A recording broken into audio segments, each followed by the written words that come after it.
जय हिंद।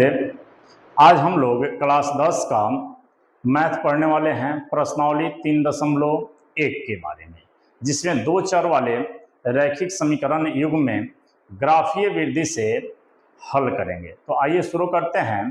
पहला नंबर जो सवाल दिया हुआ है, 1 नंबर सवाल, इसमें कहता है कि आफ्ताब अपनी पुत्री से कहता है।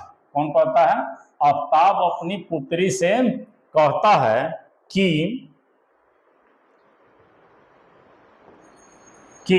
7 वर्ष पूर्व, कितने वर्ष पूर्व? 7 वर्ष पूर्व, और पूर्व का मतलब होता है पहले, तुमसे 7 गुनी आयु का था। कितनी आयु का था? तो 7 गुनी आयु का था। और अब से 3 वर्ष बाद मैं तुमसे केवल 3 गुनी आयु का रह जाऊंगा।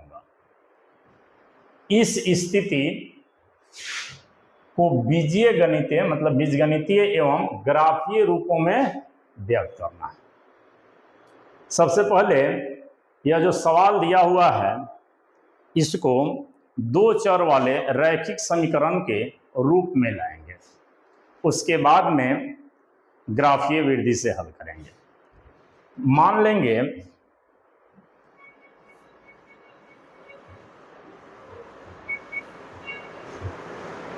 माना कि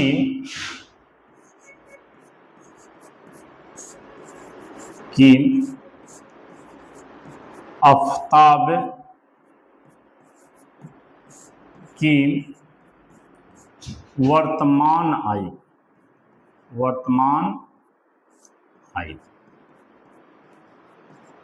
बराबर x वर्ष। कितने वर्ष माने? x वर्ष। और इसकी पुत्री की आयु, उसकी पुत्री की वर्तमान आयु y वर्ष ले लेते हैं। यहां तक क्लियर है? अब प्रश्न में कहता है कि आफ्ताब कहता है कि 7 वर्ष पूर्व अर्थात पहले, तो जब इसकी वर्तमान आयु एक समान है तो 7 वर्ष पहले की बात कर रहा है, तो एक में से क्या हो जाएगा? 7 घट जाएगा। वही बात उसकी पुत्री पर भी लागू होगी। उसकी पुत्री की उम्र, वर्तमान उम्र y वर्ष माने हैं, तो 7 वर्ष पहले की बात करेंगे तो y में से भी 7 घट जाएगा। तो इसको लिखेंगे प्रश्न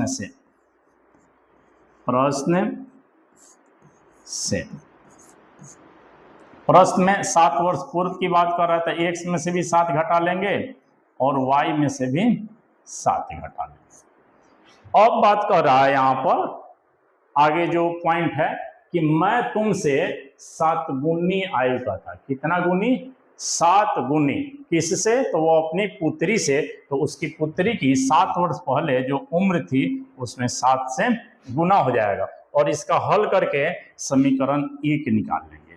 जैसे इसकी क्रिया करते हैं तो x - 7 बराबर 7y - 7 सते 49।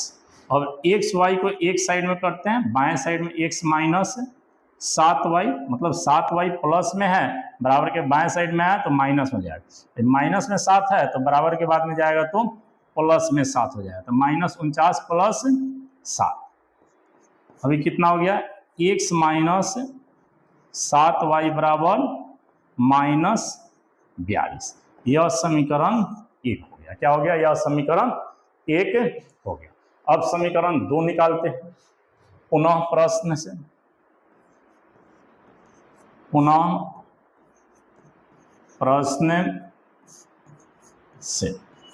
फिर कहता है कि अब से 3 वर्ष बाद की बात कर रहा है, तो इसकी वर्तमान उम्र x वर्ष है, तो 3 वर्ष के बाद कितना हो जाएगा? जो x वर्ष है उसमें 3 वर्ष जुड़ जाएगा। तो किसमें जुड़ेगा? दोनों में जुड़ेगा, मतलब उसके पुत्री के उम्र में भी और आफ्ताब के उम्र में भी। ठीक है, तो पुनः प्रश्न से लिखकर फिर लिखेंगे x + 3 बराबर y + 3। क्लियर है? अब यहाँ पर देखने वाली बात है कि अब आगे का जो पॉइंट है कहता है कि 3 वर्ष बाद मैं तुमसे 3 गुनी आयु का रह जाऊंगा। किसका? तो उसके उत्तरी की आयु से।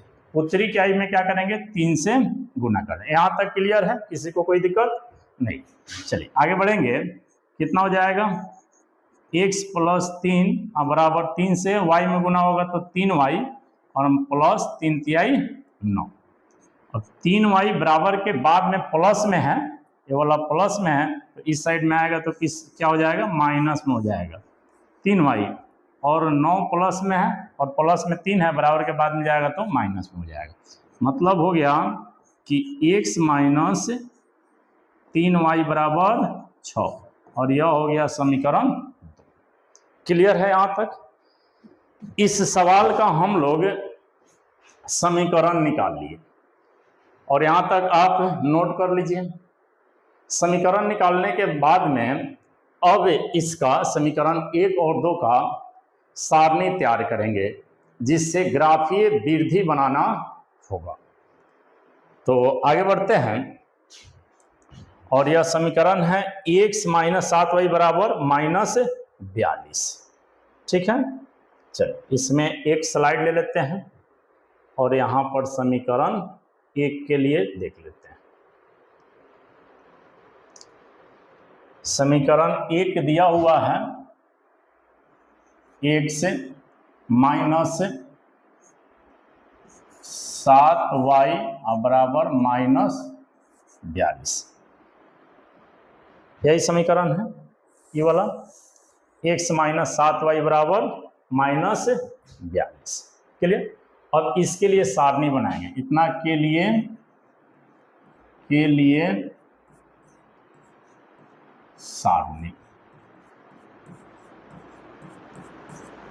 सारणी किस प्रकार से बनेगा? एक तो x का मान रखने के लिए और एक y का मान रखने के लिए,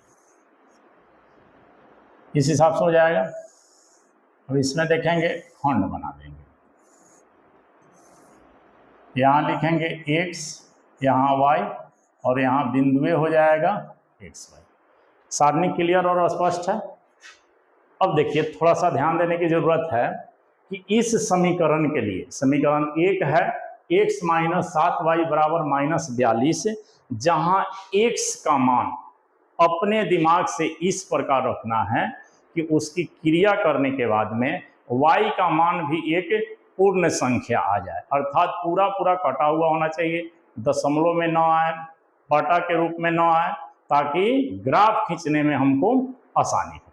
तो देखिए ध्यान दीजिए, अगर x के स्थान पर हम 0 रख देते हैं तब इसके बाद में -7 है, -42 को आसानी से काट सकता है 6 मरतबे। तो हम लिखते हैं जब x बराबर 0 रखेंगे तब क्या हो जाएगा? तब इसके बाद समीकरण लिख देते हैं x माइनस 7y बराबर -42। क्लियर? x के स्थान पर 0 हो गया, -7y हो गया बराबर -42 हो गया।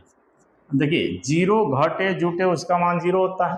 अब -7y के साथ गुना है तो बराबर के बाद में जाएगा तो भाग में हो जाएगा। तो क्या हो जाएगा? इसको यहीं कटा देते हैं, 7 छक 42, y का मान कितना आ जाएगा? 6। मतलब x का मान 0 है, y का मान 6, अर्थात बिंदु A के लिए हम लोग लिख देते हैं 0,6। क्लियर? इसी प्रकार से जब x का मान दूसरा कुछ अपने दिमाग से सोच कर लिखेंगे, x बराबर क्या लिखें ताकि वो भी पूरा पूरा कट जाए। तो देखते हैं यह 7 से ही कटाना है, y का मान ज्ञात करने के लिए 7 से कटाना है, तो 7 का ही कोई भाजक रखेंगे, 7 रख देंगे, 14 रख देंगे, 21 रख देंगे। ठीक है, तो यहाँ पर अगर हम 7 रखते हैं, प्लस में 7 रखते हैं, तो x का मान कितना हो गया? 7 -7y बराबर -42 हो गया, 7y बराबर -42 हो गया। 7 प्लस में बराबर के बाद में जाएगा तो माइनस में हो जाएगा, तो 7y बराबर हो जाएगा -42 और -7। क्लियर है यहाँ तक? अब देखिए -7y बराबर हो गया 42 और 7 जोड़ेंगे तो -52 49 हो गया। मतलब 7 से इसको कटाएंगे तो y का मान आ गया 7। मतलब जब हम x का मान 7 रखे तो y का मान कितना आया 7। अभी बिंदु B हो गया 7,7। यहाँ तक स्पष्ट है, क्लियर है, कोई दिक्कत नहीं है। अब देखेंगे समीकरण 2 के लिए सारणी। तो समीकरण 2 क्या दिया हुआ है? समीकरण 2 दिया हुआ है x माइनस 3y बराबर 6। x माइनस 3y बराबर 6। x माइनस 3y बराबर 6 के लिए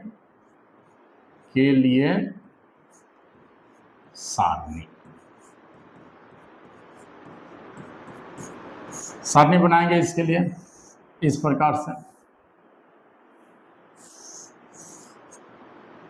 एगो में x रखना है, y रखना है और xy। यहाँ x रखेंगे, यहाँ y रखेंगे, यहाँ पर xy रखेंगे। और जब x बराबर इसमें भी अपने इच्छा से रखना है। क्या रखें? जो बराबर के बाद में जाके उसको काटें और जो संख्या है वो पूरा कट गया है तो पहले 0 रख के ही देख लेते हैं। इसके अलावा 3 से कटाना है तो 3 रखेंगे, 6 रखेंगे, 9 रखेंगे, कुछ भी रख सकते हैं, कोई दिक्कत नहीं। कम से कम रखने की कोशिश करेंगे ताकि जो ग्राफ पर बिंदुए हो तो वह 0 से स्टार्ट करेंगे। 0, 1, 2, 3, 4, 5, 6, 7, 8, 9 और 10 तक ही जाए। क्लियर? तो 0 रखते हैं। जैसे हम 0 रखेंगे तो कितना हो जाएगा? 0 माइनस 3y बराबर 6 तो माइनस 3 हो जाएगा अब बराबर 6। इसको जैसे कटाएंगे y बराबर कितना आ जाएगा? -2। x का मान 0 रखे, y का मान -2। बिंदु C हो गया। क्या हो गया बिंदु? यह बिंदु C हो गया। 0, -2। क्लियर है? देखिए अब फिर से रखना है। कुछ ऐसा संख्या रखते हैं जिससे कटे और पूरा पूर्ण संख्या आ जाए। तो 3 के पहाड़ा में का रखना है तो 3 ही रख देते हैं। जब x बराबर हम 3 रखते हैं तो क्या हो जाएगा? x के स्थान पर 3 और -3y बराबर 6। अभी 3 प्लस में बराबर के बाद में जाएगा तो किस चीज़ में हो जाएगा? माइनस में हो जाएगा। अर्थात 6 में से 3 घटेगा, कितना हो जाएगा? 6 में से 3 घटेगा तो 3 बच गया और 3 से 3 कटा देंगे तो y का मान कितना आ गया? -1 आ गया। y का मान कितना आया? -1 आ गया। कोई दिक्कत नहीं है। x के स्थान पर कितना रखेंगे? 3 रखेंगे और उसके बाद y का मान -1 आ गया। एक बिंदु D के लिए हो गया 3, -1। क्लियर है? चलिए इसके बाद में इसी के अनुरूप हम लोग एक सारणी बना लेंगे। तो इसको आप लोग नोट कीजिए और यहीं पे हम एक ग्राफ खींचेंगे। ठीक है?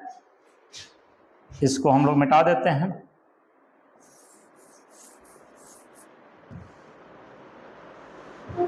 और एक ग्राफ खींचेंगे सुंदर सा और अच्छी तरीका से समझ लेना है।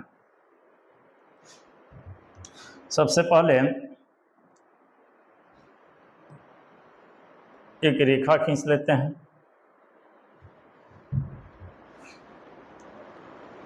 इस हिसाब से माइनस में भी है, -2 है, -1 है। यहाँ ये हो गया और एक रेखा यहाँ से खींचते हैं, एक यहाँ हो गया। इसका मूल बिंदु देखेंगे तो मूल बिंदु क्या हो गया? यहाँ पर इसका मूल बिंदु हो गया। क्या हो गया? मूल बिंदु हो गया। अब इसमें ये क्या करते हैं? नामकरण करते हैं।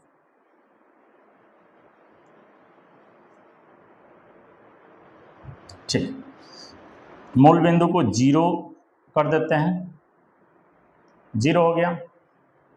इसको हम लोग x मान लेते हैं और इसको x1 मान लेते हैं। इसको y मानते हैं और इसको नीचे वाले को y1 मान लेते हैं। क्लियर है? कोई दिक्कत नहीं है। अब देखिए इसको हम 7 तक गया है तो 7 तक ले जाएंगे, 10 तक भी ले जा सकते हैं। तो जब दाहिने साइड में जाता है तो प्लस में 1 रहता है 1 2 3 4 5 6 7 8 9 और 10 हो गया। ठीक है, ऊपर की तरफ देखेंगे y का मान, तो वो भी 10 तक ले जाएंगे, जहाँ तक मतलब कम से कम 7 तक। 2 3 4 5 6 7 8। ग्राफ पर यह जो पॉइंट हम लोग दे रहे हैं 1 2 3 4 5 अच्छी तरह से बनेगा। यहाँ तो बोर्ड है तो किसी का गैपिंग कम और किसी का ज़्यादा हो सकता है। क्लियर। अब इस साइड में जो बाएं साइड में रहेगा तो -1 हो जाएगा, -2 हो गया, -3 हो गया, -4 -5, इस प्रकार से। नीचे भी -1 -2 -3 और -4। अब सारणी 1 में से देखते हैं कि कौन सा बिंदु कहाँ पे जा रहा है। ठीक है, सारणी 1 में बिंदु ए में देख रहे हैं कि x क्या है, 0 है, यहाँ पे है, और y क्या है, 6 है। मतलब यहीं पे वह बिंदु बन रही है। कहाँ बन रहा है, यहीं पे वह बिंदु बन रहा है। क्लियर। चलिए कलर चेंज कर लेते हैं इसका ताकि दिखे, रेड कलर ले लेते हैं। यहां पर वह बिंदु बन रहा है। ठीक है, और इस बिंदु के बाद दूसरा का देखते हैं, बी भी 7 है, बी में x भी 7 है और y भी 7 है। तो x यहां पे है, 7 हो गया, और उसके बाद में y भी 7 है। y कहां पर है, y यहां पर है। ठीक है, तो इस बिंदु को मिलाएंगे, दोनों को मिलाएंगे। ठीक है, तो 7 है तो इस प्रकार से जाएगा 7 तक। कहाँ पर मिल रहा है, यहाँ पर वह बिंदु मिल रहा है, यहाँ पर मिल रहा है। अब इसके बाद में यह जो 6 पर मिला और यह 7 पर मिला, इस दोनों को स्केल की मदद से सीधा लाइन कर देंगे। मान लेते हैं कि यहाँ से इस बिंदु से आया, 6 से होकर गुजारेंगे इसको। ठीक है, यह जो बिंदु गया था यहाँ से ऐसे। ठीक है, चलिए इसको मिटाते हैं।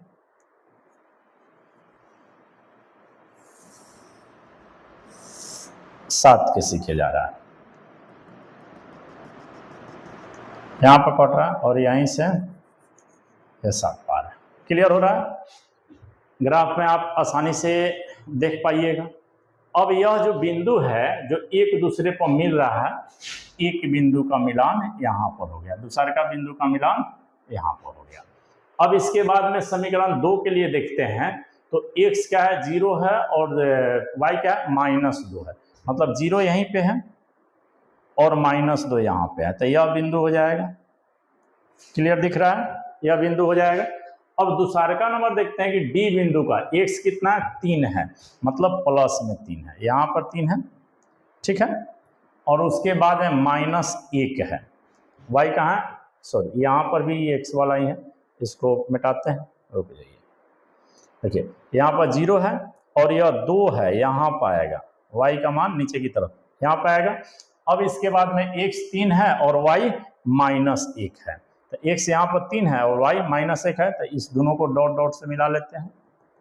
बिंदु कहाँ पे आ गई, यहाँ पर आ गया, यहाँ पर। और स्केल की मदद से इसको भी मिला देंगे। क्या करेंगे, स्केल की मदद से इसको भी मिला देंगे। क्लियर है, चलिए मिला के देखते हैं।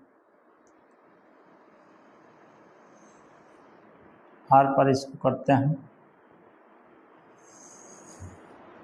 सीधा हो जाएगा।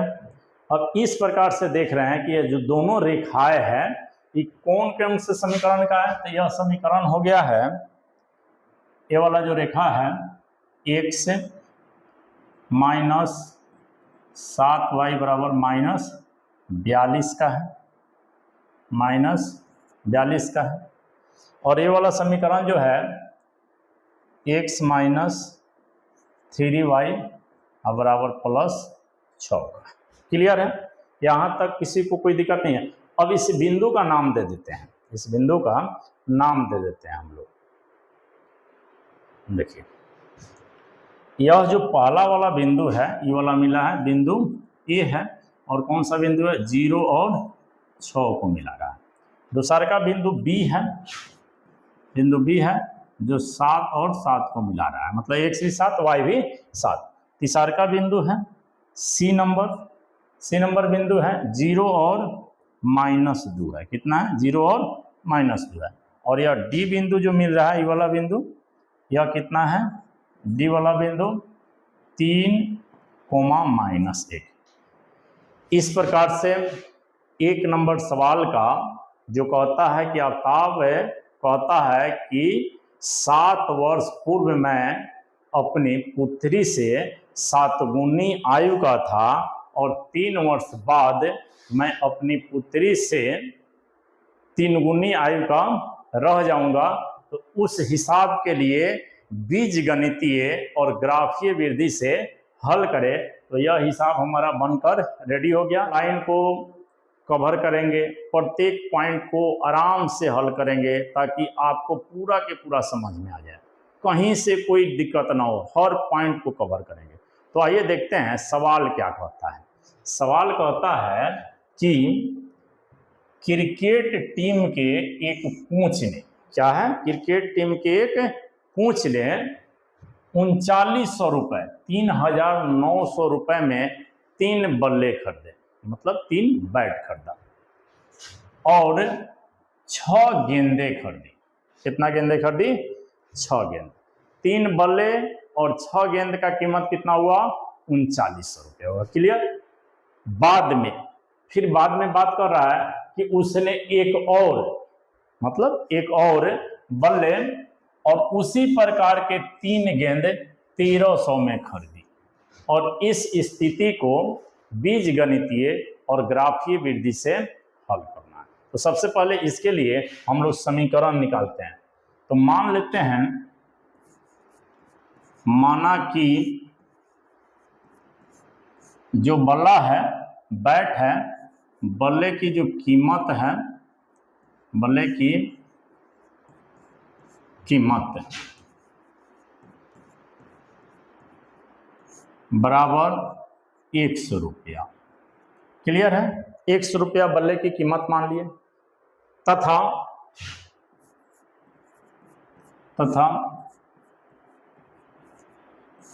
गेंद की कीमत बराबर y रुपये। गेंद की कीमत कितना हो गया? y रुपये हो गया। अब सवाल के अनुसार ही इसका समीकरण ज्ञात करेंगे। प्रश्न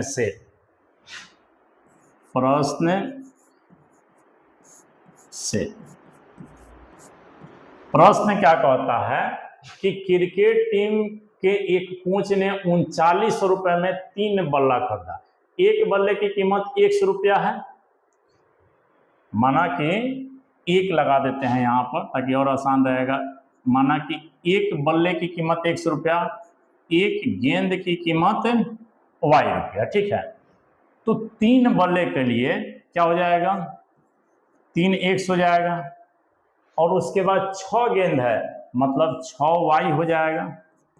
एक जो समान है, एक समान का जो कीमत होता है, अब 3 समान का कीमत याद करने के लिए उसमें जो एक समान का कीमत है उसमें 3 से गुना कर देंगे तो वही 3 समान का कीमत याद हो जाएगा। क्लियर? बराबर कितना हो जाएगा? 3900 रुपये हो जाएगा। कितना हो गया? 3900। इसके लिए हम लोग समीकरण 1 दे देते हैं। पुनः प्रश्न से कह रहा है, पुनः प्रश्न से मतलब दूसरा लाइन पढ़ते हैं।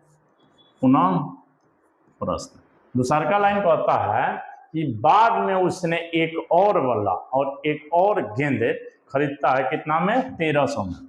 मतलब एक बल्ला है तो 100 हो गया, और उसके बाद में 3 गेंद है। कितना गेंद है? 3 गेंद है, तो 3y हो गया, और बराबर 1300 में खरीदा। कितना में खरीदा? 1300 में। यह हो गया समीकरण 2। देखिए, समीकरण 1 के लिए सारणी बना लेंगे, समीकरण 2 के लिए सारणी बना लेंगे। क्लियर?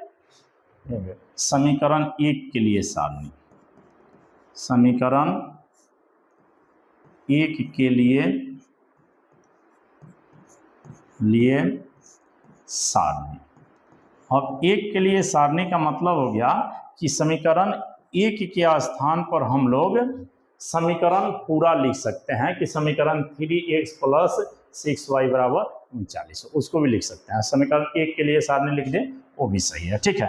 तो इसके लिए एक खंड बनाएंगे, सारणी बना लेंगे। एगो में x लिखेंगे, इसमें y लिखेंगे, इसमें x और y लिखेंगे, ठीक है, बिंदुएं लिखने के लिए। अब देखिए समीकरण एक के लिए जब हम लोग x के बराबर रखेंगे, जब x के बराबर अपने इच्छा से रखना है, x के बराबर वही संख्या रखना है ताकि बराबर के बाद में जाकर वह घटे और जो y के साथ में जो संख्या है वो उसको भागा करे और भागा करने के बाद पूरा पूरा कट जाए, मतलब पूर्ण संख्या में कटे, 2 मर्तबे, 3 मर्तबे, 5 मर्तबे, 7 मर्तबे, बाटा के रूप में नहीं है, दशमलव के रूप में नहीं है। क्लियर? तो हम लोग देख रहे हैं कि 3x प्लस 6y बराबर 3900 है, तो x के स्थान पर तो यहाँ 3900 है, एक बड़ी संख्या है, तो कुछ ऐसा रखे जो इसमें 6 से भाग करने पर उसी हिसाब से कोई संख्या कट जाए, ठीक है। तो सबसे पहले x बराबर हम लोग 0 रखते हैं। कितना रखते हैं? 0 रखते हैं। तो समीकरण जो दिया हुआ है 3x प्लस 6y बराबर 3900, है ना दिया। x के स्थान पर जब हम लोग 0 रखें तो 3 गुने 0 हो जाएगा, और 0 से किसी भी संख्या में गुना करने पर उसका मान क्या हो जाता है? 0 हो जाता है।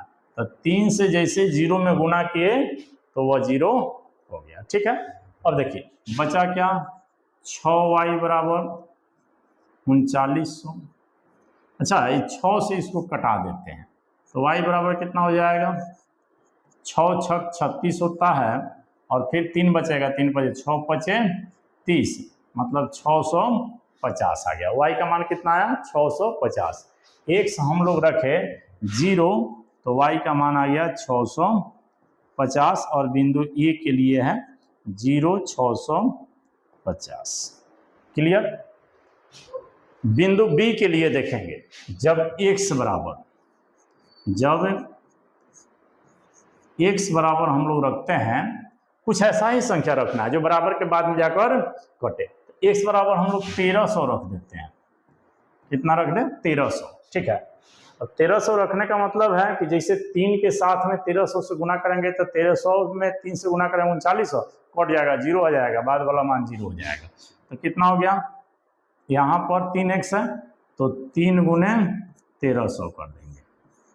क्लियर? प्लस 6y बराबर 3900 हो गया।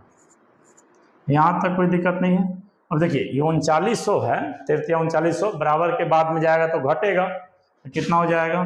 6y बराबर 3900 माइनस 3900। अब घटने के बाद कितना हो जाएगा? 6y बराबर 0, तो y बराबर कितना हो जाएगा? 0।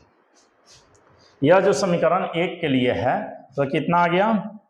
1300 रखें तो 0 आया बिंदु बी के लिए। किसके लिए? बिंदु बी के लिए 1300 रखे तो 1300 और कोमा 0।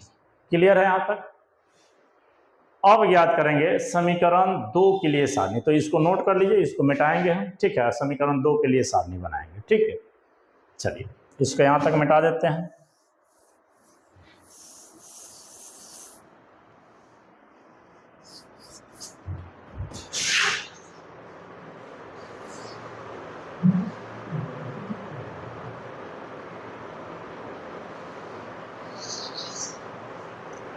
देखिए समीकरण 2 के लिए सारणी, समीकरण 2 के लिए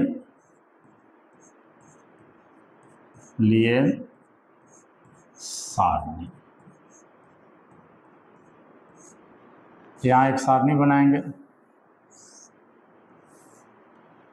जिसमें x और y का मान रखेंगे, हो गया x, यहाँ y और यहाँ x, y। क्लियर? ठीक है, यहाँ तक कोई दिक्कत नहीं है। अब देखिए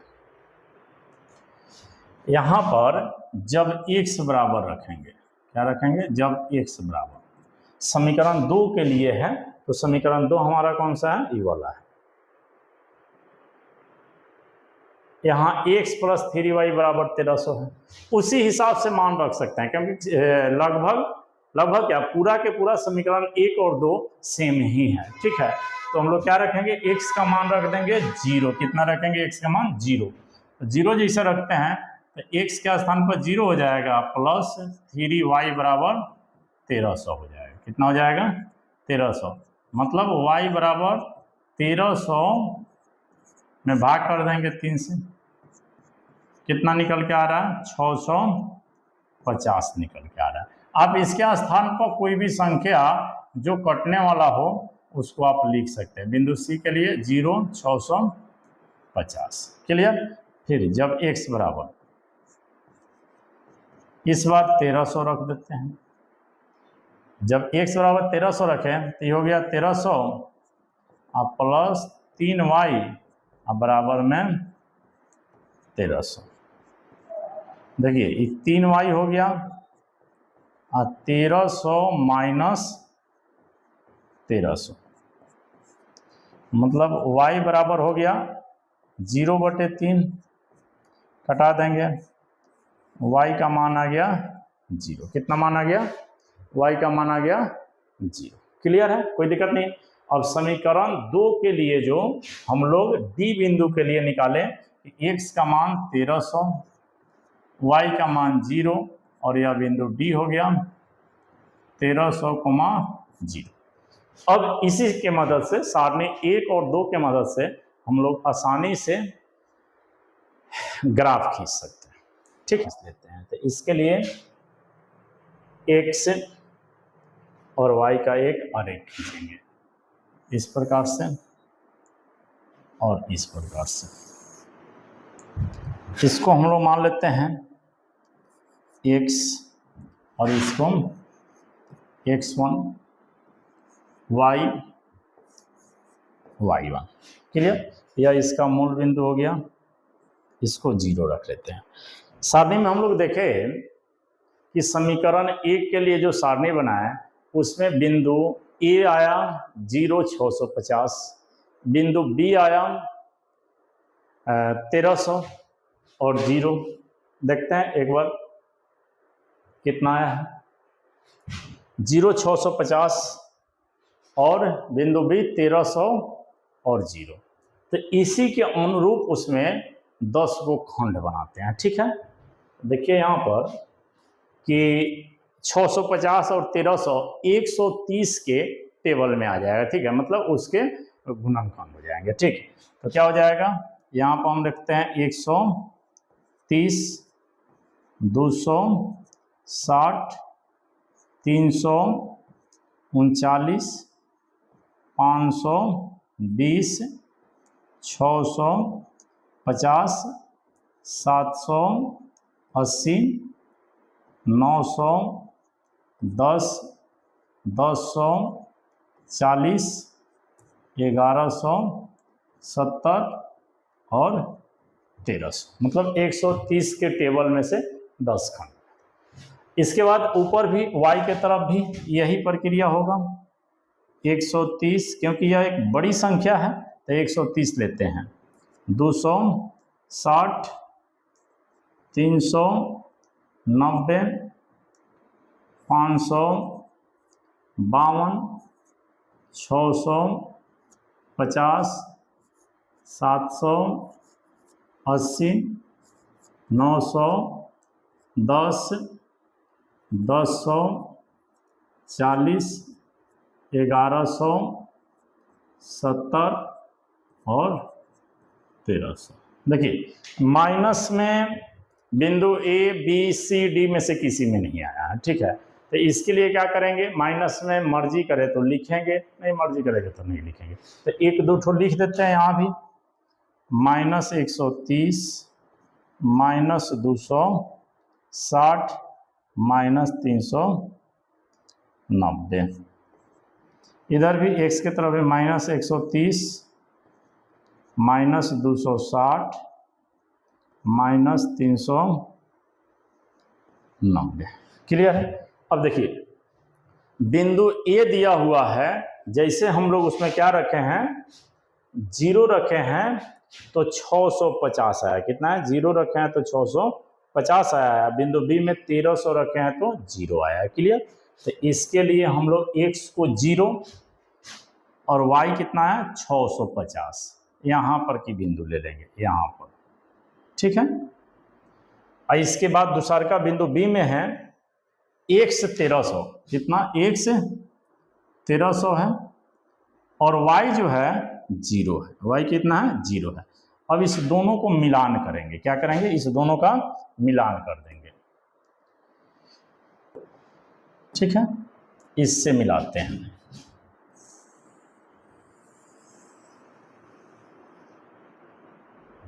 ठीक, यह समीकरण 1 के लिए हो गया। और देखिए इसका हम नामकरण कर देते हैं।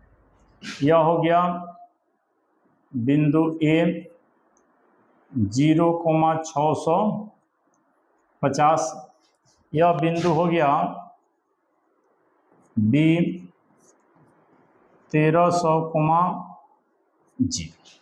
अच्छा, दूसरा नंबर सारणी के लिए देख रहे हैं कि उसके लिए जो बिंदु आया है सी 0,650 और डी 1300,0 सेम टू सेम आया है, तो इसके लिए भी वही सेम टू सेम वही बिंदु हो जाएगा। यही बिंदु इसके सी के लिए और यही बिंदु डी के लिए, तो इसको भी लिख देते हैं। बिंदु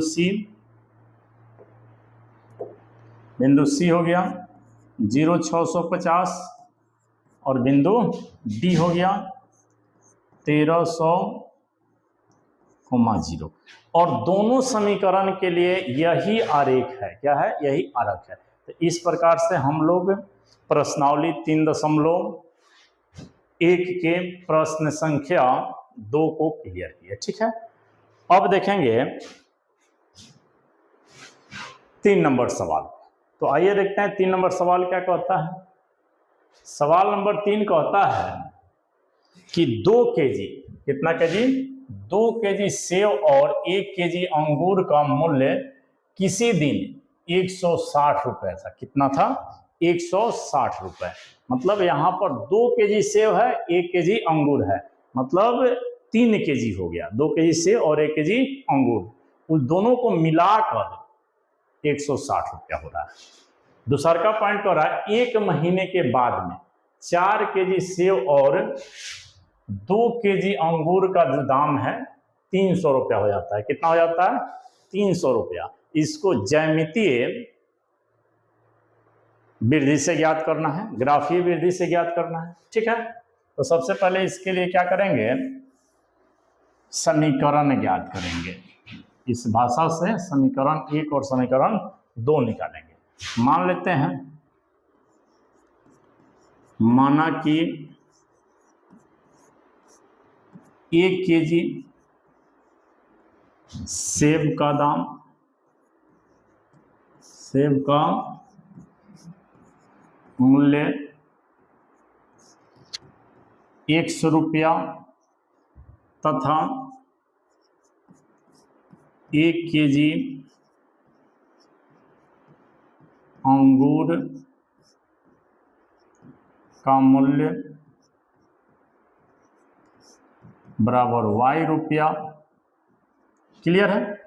अब 1 केजी सेव का दाम 100 रुपया, 1 केजी अंगूर का दाम y रुपया हो गया। ठीक, अब प्रश्न में देखते हैं। प्रश्न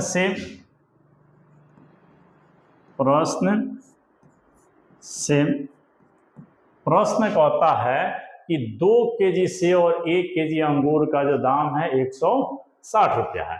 तो कितना हो जाएगा, 2x, 2 केजी सेव हो गया, और इसमें जोड़ेंगे 1 केजी अंगूर, मतलब y हो जाएगा,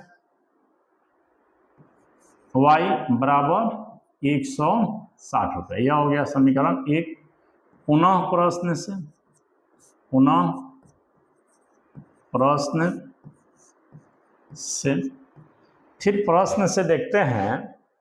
तो यहाँ पर देखेंगे कि जो समीकरण दूसरका के लिए है कि 1 महीने के बाद 4 केजी सेव और 2 kg अंगूर का दाम 300 रुपया हो जाता है। मतलब 4x प्लस 2y बराबर 300 रुपया।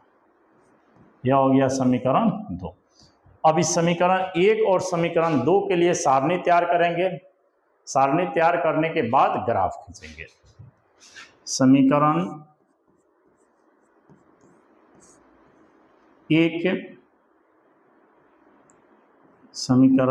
1 के लिए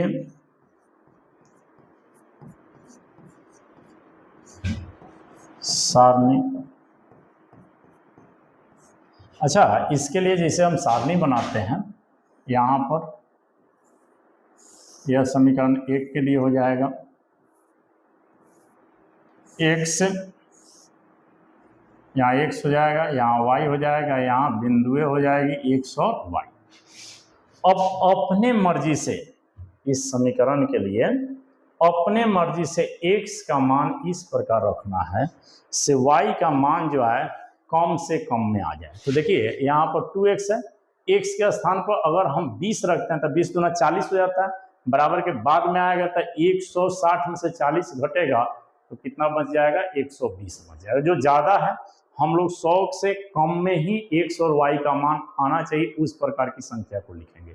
तो देखिए यहाँ पर जैसे हम 50 रख देते हैं तो 50 दूनी कितना हो जाएगा, 100, बराबर के बाद में जाएगा घटेगा 160 में से 100 तो कितना आ जाएगा, 60 आ जाएगा। ठीक है, चलिए जब हम लोग यहाँ पर रख रहे हैं, जब x बराबर 50 लिख रहे हैं तो y बराबर देखेंगे कितना आ रहा है, 2 गुने समीकरण इसमें देख लेंगे, 2 गुने 50 प्लस y बराबर 160। क्लियर है, 50 गुना कितना हो जाएगा, 100, मतलब y बराबर कितना हो जाएगा, 160 माइनस 100, तो y बराबर हो गया 60। कितना हो गया, y बराबर 60 हो गया। क्लियर, समझ में आया? मतलब जब हम x का मान 50 रखे तो y का मान आ गया 60। बिंदु A हो गया 50, 60। बिंदु B के लिए देख लेते हैं। जब x बराबर फिर अपने इच्छा से रखना है, 60 रख सकते हैं, 40 रख सकते हैं।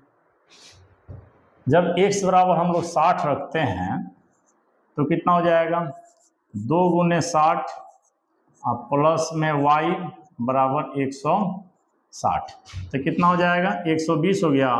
तो y का मान हो जाएगा 160 माइनस 120, प्लस में बराबर के बाद में जाएगा तो माइनस में हो जाएगा, y बराबर कितना हो गया, 40 हो गया। क्लियर, समझ में आ रहा है यहाँ तक? y का मान कितना आ गया, 40 आ गया। मतलब x जब हम लोग रखें यहाँ पर 60 तो y का मान आ गया 40 और यह बिंदु हो गया B, 60, 40।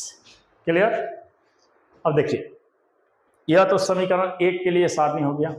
हम लोग समीकरण 2 के लिए सारणी बनाएंगे। इसको मिटा देते हैं और उसके बाद में फिर लिखते हैं।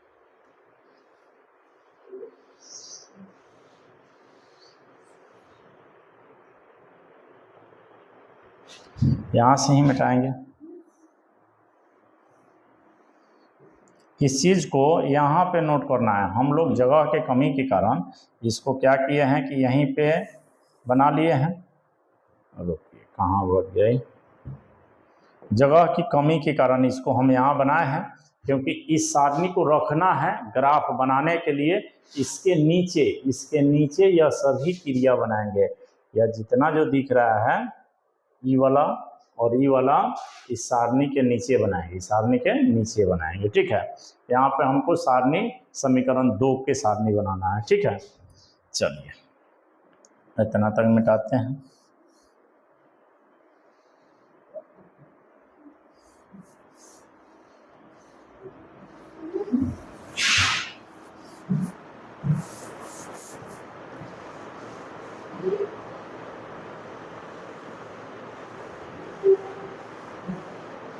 समीकरण 2 के लिए सारणी, समीकरण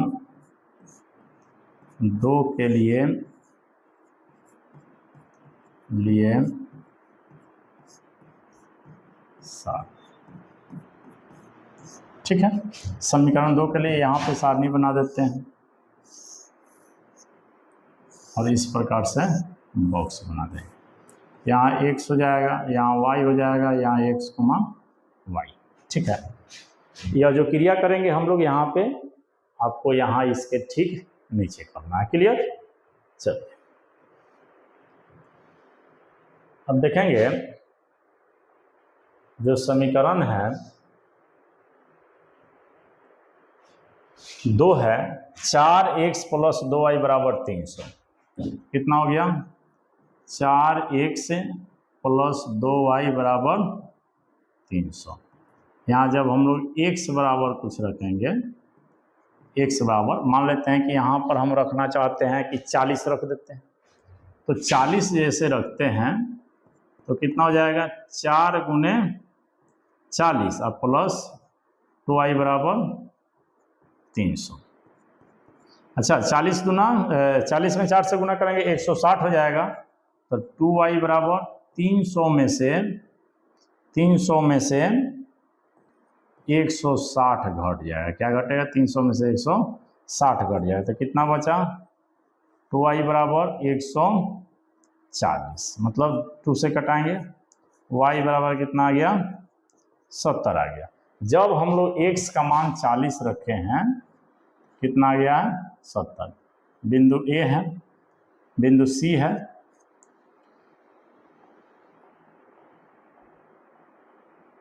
बिंदु C है 40,70। अब देखेंगे बिंदु D के लिए क्या करेंगे? बिंदु D के लिए इसी समीकरण में एक मान रखेंगे से जब x बराबर 40 रखे थे, इस बार 50 रख देते हैं, 60 रख सकते हैं, 30 रख सकते हैं। ठीक है, तो 50 रखेंगे, अपनी इच्छा से रखना है। तो जब x बराबर 50 रखे तो 4 × 50 और प्लस 2y = 300 आ गया। तो 2y बराबर कितना हो जाएगा? 50 चौका 200, मतलब 300 में से 200 घट जाएगा, बचेगा कितना? 2y = 100 बच जाएगा, तो 2 से 100 कटा देंगे, y बराबर मान कितना आ जाएगा? 50। मतलब x का मान जब हम 50 रखे हैं तो समीकरण 2 में बिंदु D के लिए y का मान भी क्या आ गया है? 50 आ गया। y का मान भी क्या आ गया है? 50। यहाँ तक क्लियर? कोई दिक्कत नहीं है? तो इसको नोट कर लीजिए और इसी पर हम लोग ग्राफ तैयार करेंगे। ठीक है, चलिए इसको मिटाते हैं और इस पर खूब सुंदर से एक ग्राफ बनाएंगे और उसके बाद में बारी बारी से उसको समझेंगे। कहीं भी अगर डाउट होता है तो आप पूछ सकते हैं। क्लियर? देखिए, ग्राफ बनाने के लिए सबसे पहले 2 रेखा लेंगे, x और y। कलर चेंज करते हैं इसका, रेड कलर, यह एक रेखा हो गया। अब दूसरा का रेखा हो गया ये वाला, मतलब इसको हम लोग y और उसके बाद में y1, इसको x और इसको x1 मान लेते हैं। कोई दिक्कत नहीं है, आप x और y को बदल सकते हैं, उसमें कोई टेंशन नहीं है। आप x को ऊर्ध्वाधर में भी रख सकते हैं, क्षैतिज में भी रख सकते हैं। ठीक है, अपने इच्छा से रख सकते हैं, कोई दिक्कत नहीं है। देखिए यहाँ पर यह मूल बिंदु हो गया 0। यहाँ देख रहे हैं तो 50, 60, 40, 70 यह सब 10-10 के अंतराल पर रख सकते हैं इसको। मतलब यहाँ 10 हो गया, 20 हो गया, 30 हो गया, 40 हो गया, 50 हो गया, 60 हो गया, 70 हो गया, 80 हो गया, 90 हो गया और यह 100 हो गया। इसी प्रकार से ऊपर 10, 20, 30, 40, 50, 60, 70, 80, 90 और 100। क्लियर। अब इसमें देख लेते हैं, नीचे भी माइनस में दिखाता है, नीचे -10, -20, -30, इधर भी -10 बाएं साइड में, -20, -30, -40। ठीक है, अपने इच्छा से नीचे की तरफ भी बढ़ा सकते हैं, 30 तक ले गए, 40 तक ले जाए, 50 तक ले गए। क्लियर। अब देखिए पहला बिंदु देखते हैं, बिंदु ए के लिए। इसके लिए बिंदु ए के लिए 50 है x यहाँ पे, और उसके बाद में y 60 है यहाँ पे, और इस दोनों को इस प्रकार से मिलाएंगे हम लोग तो क्या हो जाएगा, यहाँ पर एक बिंदु बनेगा। क्या बनेगा, यहाँ पर एक बिंदु बनेगा। क्लियर। चलिए नोट, यहाँ पर बिंदु आ गई। अच्छा दूसरा बिंदु देखते हैं, बी बिंदु 60 और 40 है। कितना है, 60 और 40 है। x 60 है यहाँ पे और y 40 है यहाँ पर, तो इसको यहाँ पर मिलाते हैं, यही बिंदु आएगी। इसको डॉट डॉट से मिला सकते हैं, यही बिंदु आ रही है। अब इसके लिए ग्राफ खींच देंगे। ठीक है, इसके लिए एक ग्राफ खींच देंगे।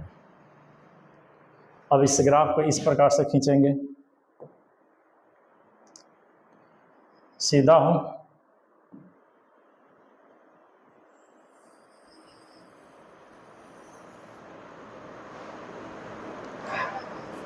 यहाँ पे आ जाएगी, यहाँ पे आ जाएगी। क्लियर।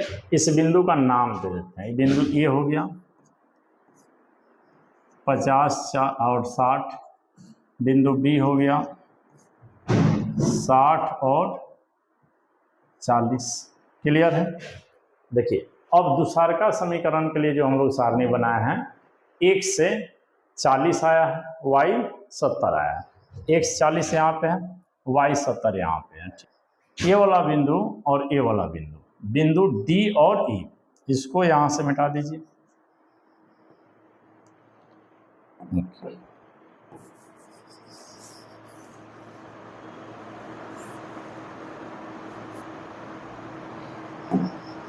यहाँ पर बिंदु ए है, यहाँ पे डी है, यहाँ पर सी है। सी क्या हो जाएगा, यहाँ पर सी हो जाएगा 70 के सीखे। इस प्रकार से हम लोग देख पा रहे हैं कि ये जो रेखाएं है समांतर रेखा है। किस प्रकार का रेखा है, समांतर रेखा है।